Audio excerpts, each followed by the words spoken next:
Hi guys, and welcome to my very first YouTube video. My name is Esteri, I'm 20 years old and I'm from Tampere, Finland. Finland is not the most religious country in the world.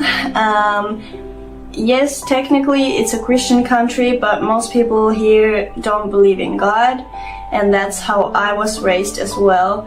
I grew up in a really small town called Harola, where there is probably 200 people living there, so everyone knows each other, and a religion wasn't a part of our lives. I didn't know anyone who was a believer and so on. So so my mom doesn't believe in God. She does believe in some higher power, but doesn't really believe that it's God specifically. So she wanted to raise us the way that when we grew up, we could decide for ourselves if we wanted to believe in something or if we didn't. So that's why I didn't grow up in a religious family. So growing up in school, of course, we had lessons about Christianity, but to me, they never felt right. They never felt like anything more than just some stories, some fantasy, something that some people believe in, but that weren't for me, and I never understood the Trinity or anything of it. Really, it didn't really feel right to me. So growing up, we did go to church every now and then from school and with my mom as well, but it wasn't about religion at the time for me. In Finland, when you are 14 or 15 years old, you go to this summer camp that is based on Christianity, and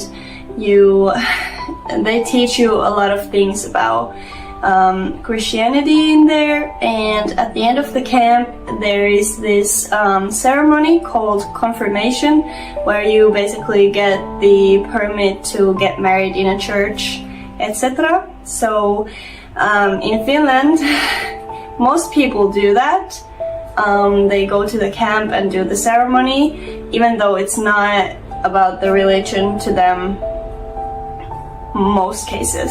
So it's kind of just like a cool thing to do, and after the confirmation ceremony, you usually get a party where you invite your relatives and stuff, and you get a lot of presents and good food and all that. So that's probably why most people do that.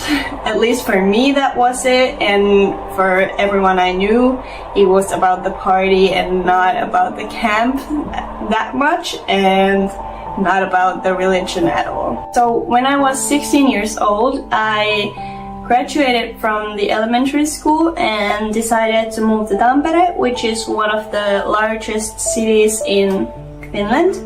And I wanted to move here because I wanted to go to this high school that had a music line there, because I love to sing and all that. So I applied and got in and moved to Tampere, and still wasn't religious at all. Religion was not part of my life in any way. I didn't care about it, and I didn't feel like it was something for me. So I just kind of lived my life and didn't really care. When I turned 18, I resigned from the church because when you turn 18, you need to start paying taxes to the church, and I didn't want to do that. And I was thinking in my mind like, I will get back in when I need to get married in a church, because in Finland at least, getting married in a church is a really beautiful tradition, and most people want to do that. And when they get married in a church, after that they resign from the church like next week or something, maybe the next day even, because they don't want to pay the taxes, but they just wanted to get married there because it's beautiful and it's traditional and so on. But when I turned 18, the same year I met my husband, alhamdulillah, and he is a Muslim. He has been born into a Muslim family, and is a really religious person, alhamdulillah. And every now and then he would try to tell me about Islam, and I would shut my ears. I wouldn't want to listen. I was just like, oh, don't talk to me, please, can we talk about something else? And that went on quite a while, and every now and then he would try to ask me some questions of like what I believed in, and I was just really arrogant. I remember being like, well, I don't believe in God because obviously he doesn't exist and you can't prove me that he exists and all that. So I was just like really arrogant about it. Then maybe I would say 6 months later, I decided that I want to do some research on Islam so I would know what he believes in, and I could try to understand him better and stuff like that. So I found out that you could listen to the Quran in Finnish from Yle Arena, which is a media platform where there are like news and TV shows and the radio and all that. And the Quran was also there in Finnish. And so I started listening to that, and I thought to myself like, okay, that's cool. It's really different from the Bible because it's not about stories. It's more like how you should be living and stuff like that. So that was really interesting to me. But yeah, so I started listening to it, and every now and then I would have some questions about it, and I would just write them down and then later on ask my husband or Google them as well. So I started learning how to pray, and then a couple of weeks later I decided to say my Shahada, which is the what is that in English? The declaration of faith. Uskon tunnustus in Finnish. I decided to say that and went to a local mosque and did that, and the day was the most emotional day of my life.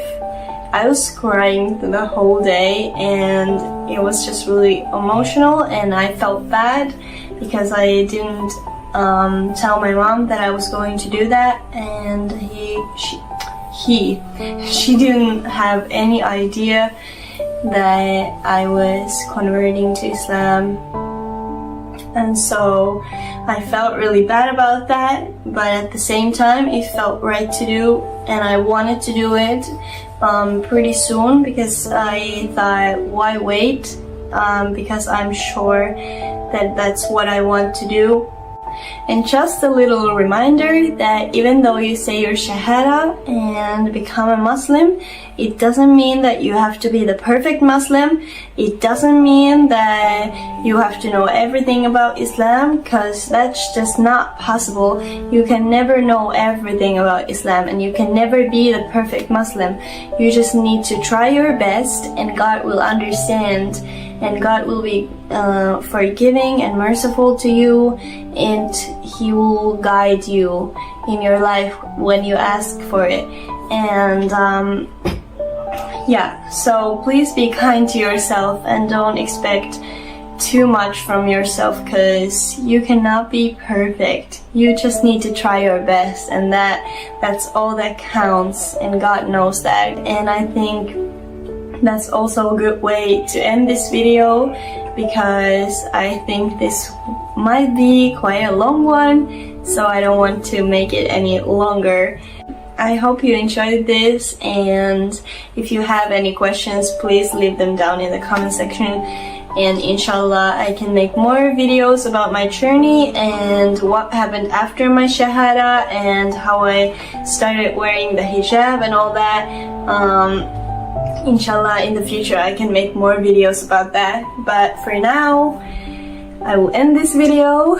So thank you so much for watching. If you lasted the whole video with me, thank you, thank you, thank you. You are amazing, and peace and blessings be upon you. And yeah, so bye.